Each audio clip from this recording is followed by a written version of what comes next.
38,000 feet up the cabin felt like a church. Ice clinking in glasses, engines humming, everyone pretending to be calm. Then a hard thump from first class snapped the air. A glass slid. Someone said, "Sir," in that careful voice you use when you're already scared and don't want to show it. I'm Amara Lewis, 11 window seat on Blue North Airlines BN 1187 from Detroit to Edinburgh. First trip across the ocean with my dad, first time realizing how small people look when you're above the clouds and how big they try to be down on the ground. The intercom crackled. "If there are any medical professionals on board, please come forward," and like iron filings to a magnet, doctors stood up. 20 by my count, because counting keeps my hands from shaking. Ties loosened faces, serious, a wall of important men, and a few women moving toward a blue curtain that kept the rest of us in our place. My apple juice wobbled. My dad had stepped to the restroom, and I touched the little silver locket I wear under my t-shirt. My mom's the one that sits against my chest, like a second pulse. She was a nurse before she was a story. We tell at dinner when we need courage. People whisper money like it's medicine. "That man is Lionel Archer," someone said, the billionaire. Like the number in his account could slow a heart that was sprinting in the wrong direction. The doctor next to me stood so quick he bumped my cup. Yeah, that happened. And I pulled it back and breathed through my nose like Mom taught me, slow, steady, listen before you look. My dad slid back into the middle seat, saw my eyes, saw the curtain, squeezed my fingers. "We're gonna let them do their job, baby." Then he gave me that quiet nod that means do yours too, the looking one. I unbuckled like I had to use the bathroom, drifted up the aisle until the wall of shoulders turned into a narrow view through elbows and worry. What I saw was a puzzle, not a movie. Archer on the carpet, jacket off collar, tugged loose oxygen mask, fogging at the edges, an IV starting a watch with a cracked face. Because gravity doesn't care what you paid, a thin, pale scar peeking above his collarbone like a secret not meant for strangers. I saw his right hand curled wrong. Not pain wrong, more like the body's wiring was buzzing, and his fingers forgot how to relax. I'd seen a photo like that once in a case study about neurotoxicity. His fingernails had that faint bluish wash that doesn't match the textbook heart attack they were chasing. And by a bodyguard's knee sat a small medical cooler with a temp strip on the lid and a hospital label written by someone with good penmanship. He kept opening it and checking and closing it like the answer was supposed to be inside and wasn't. A flight attendant found my elbow with trained kindness. "You can't be here, sweetheart."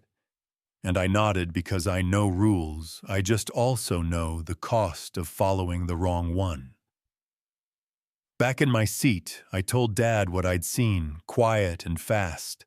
The way you talk when you're afraid volume could tip a delicate machine. And he didn't say the grown-ups have it handled. He said, "What do you see, Amara?" and gave my words a place to land. The scar looked recent. The hand curl was neurological. The nails off the cooler held something time-sensitive. If Archer had a transplant in the last year, and he's on a calcineurin inhibitor like cyclosporin or tacrolimus, and if someone just added another med that spikes those levels, clarithromycin can do that. I read it twice to be sure. He could crash in minutes, and everything they were pushing up there could be making it worse. Dad tried to stand, and the seatbelt sign dinged like a warning bell. Turbulence rolled us. The captain's voice came on, "Too cheerful, folks. I need everyone seated right now." And my dad sat, and I looked at the aisle, and some choices feel like they step inside you before you step into them. I moved before fear could catch me, slid toward that blue curtain again.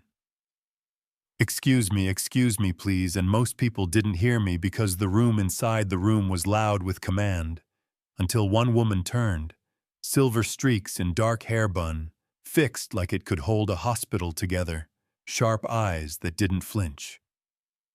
"What is it, honey?" she asked, not unkind, just occupied. He's not having a heart attack, I said, and the words leapt out bigger than my sneakers. He had a transplant. His meds are interacting. This looks like cyclosporin toxicity check. If he started an antibiotic in the last 24 hours. The aisle did something quiet then. It stopped looking at my age and started looking at the idea. The bodyguard swallowed hard yesterday afternoon. His doctor added something for a sinus infection. Clarithrol. And the woman finished it for him without looking away from my face. Clarithromycin. And the air changed, like the cabin took a breath for the first time in 10 minutes. I'm Dr. Priya Menon, she said. Transplant medicine before research, speak it back to me. You saw the scar, the neuro hand, the nails, the cooler, the timeline. I nodded, and she pivoted with the voice people obey, halt. MI protocol, stop. Anything that drives rate fluids, now consider charcoal. If ingestion was recent. Call ground, med control, confirm transplant date, check trough levels. And the wall of backs turned into a circle that held the plan flipped. The monitors argued a little, then began to soften their tone. The attendant guided me back to my seat this time, like she was escorting a witness, not ejecting a kid. My knees shook, and my dad's hand covered mine so I could feel my pulse inside his palm. The businessman who'd been whispering about stock prices shut his laptop like numbers should whisper. For a while, a woman across the aisle made the sign of the cross. Slower, an older guy tugged his cap down and stared at nothing. All of us waiting for a sound we didn't know we needed until we heard it. Okay. There it is. Okay. Not loud, but big. Doctors trickled back one by one, faces wrung out, but lighter. Dr. Morales dropped into the seat beside me and finally exhaled. You were right, levels were way up, we stabilized him. Ground team will meet us, and I said, I just read the signs, and he shook his head. You listened, there's a difference. Word spreads fast in a metal tube. By the time wheels touched wet runway in Edinburgh, and applause flickered, then died, because this isn't that kind of movie. A flight attendant stopped and said, Mr. Archer would like to thank you, if your father is comfortable. And Dad said he's coming with me, and the attendant said, of course, and the curtain opened, like a stage we didn't ask to walk onto. First class smelled like leather and lemon, and the thin edge of fear. Archer was propped up pale but present, the cracked watch on the table like a lesson. He took off the mask and said, You're younger than the voice that saved me, and I said, I read a lot, and I look, and he smiled in that soft way a man smiles when he's not in charge of the room for once. Dr. Menon shook my hand and squeezed once like a code. I heard you. And the bodyguard wiped the same invisible spot on the cooler lid, maybe trying to erase the moment he didn't know what he didn't know. Dad and Archer spoke the way fathers do when money stops being the main language. About second chances, about promises you keep when someone else's heart is beating under your ribs, about my mom, Rochelle, and the way her name can still steady a room. Archer offered help like an apology you can bank without owing him for it. A scholarship in Mom's name someday, mentorship sooner, a card with a number that actually answers. We didn't say yes on the spot. We didn't say no either. We went to the Caledonian College of Surgeons like we planned and looked at instruments that saved lives long before any of us were born. I held a wooden stethoscope and felt how close you have to get to hear what a body is hiding. The curator, Dame Morag, pinned a tiny silver ear on my jacket and told me the best instrument lives between your ears, not in your hands. You know what I mean. Archer met us later at a small Florence Nightingale museum because the metaphor was too good to waste. He walked with a cane he didn't need yet. He talked about the teacher whose heart he carries, about boardrooms that shrank after yesterday, about purpose sounding louder than profit. When oxygen gets scarce, he offered to arrange an observation at St. Catriona's. Behind glass rules honored shoes covered.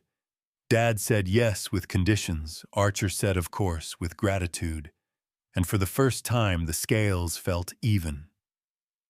Watching surgery through glass was like watching a symphony, with your face pressed to the score. Hands moving, heads nodding, a number rising, and everyone's chest rising with it. I took notes on what they watched, as much as what they did, on the pauses and the breaths, on how silence can be a diagnostic tool if you let it. Back at the hotel, I wrote a list I thought was too big for 11. Modeling drug interaction risks for calcineurin inhibitors. Building a guide a busy clinic could scan without wading through a swamp of maybes. Turning what happened on a plane into something that helps kids. I'll never meet. Dad read over my shoulder and didn't say, "Slow down," he said. "Tell me what you'll need." The next morning the call came. Archer's stable meds, adjusted clarithromycin, gone like a bad idea. He keeps telling anyone who will listen, a kid saved his life. And I don't love that headline because Dr. Menon did the hard pivot, and the team did the work, and the paramedics waited in the rain. But I did speak up, and it mattered, and maybe that's the part worth repeating. Here's the twist that keeps me up. Why did I have to be the one to say it? Why did a girl in row 23 have to be louder than 20 people in row 1? Why did a woman like Dr. Menon have to carry the weight of listening in a room trained to reward volume? Why did Dad have to calculate whether speaking up would mark him before he measured whether it would help a stranger? We talk a lot about expertise and not enough about attention.